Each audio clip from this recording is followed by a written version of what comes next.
புதுக்கோட்டை மாவட்டம் வடக்காடு பகுதியில் நேற்று இரவு இரு தரப்பினிடையே கலவரம் ஏற்பட்ட நிலையில் அந்த பகுதியில் அரசு போக்குவரத்து தடை செய்யப்பட்டு 100க்கும் மேற்பட்ட போலீசார் பாதுகாப்பு பணியில் ஈடுபட்டு வருகின்றனர்.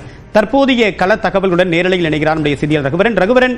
என்ன பிரச்சனை, மோதலுக்கான காரணம் என்ன, தற்போது அங்கு சூழ்நிலை எப்படி இருக்கு?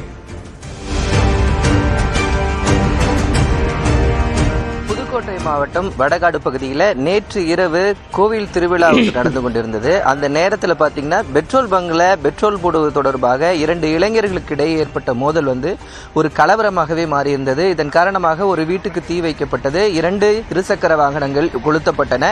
அரசு பேருந்தும் ஒன்றும் கண்ணாடி உடைக்கப்பட்டது. இந்த நிலையில தான் இந்த பகுதியில் காவல்துறையானது தற்போது குவிக்கப்பட்டு தற்போது பாதுகாப்பு பணியில் ஈடுபட்டு இருக்காங்க.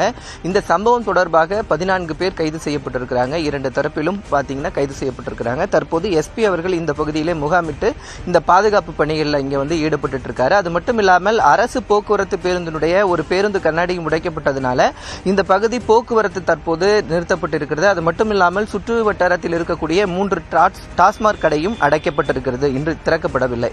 குறிப்பா பார்த்தீங்கன்னா இந்த சம்பவத்தின் போது ஊருக்குள் 50க்கும் மேற்பட்ட நபர்கள் வீட்டில் இருக்கக்கூடிய கண்ணாடிகள் மற்றும் வீட்டையும் கொளுத்தியதனால ஒரு பதற்றமான சூழல் இந்த இடத்துல நிறுவுவதனால போலீசார் 100க்கும் மேற்பட்ட போலீசார் பாதுகாப்பு போடப்பட்டிருக்கிறது. அது மட்டும் இல்லாமல் தற்போது சட்டத்துறை அமைச்சர் அவர்களும் இந்த பகுதியில் ஆய்வு முடித்துவிட்டு மருத்துவமனையில் சிகிச்சை பெற்றிருக்கிறவங்களே ஆய்வில் முடிச்சிருக்கிறாங்க.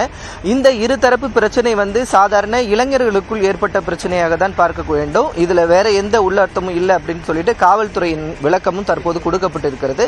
இருந்தாலும் போலீஸ் பாதுகாப்பானது தற்போது இந்த பகுதியில் பலப்படுத்தப்பட்டிருக்கிறது. தேவப்பிரியா, விரிவான தகவலுக்கு நன்றி ரகுவரன்.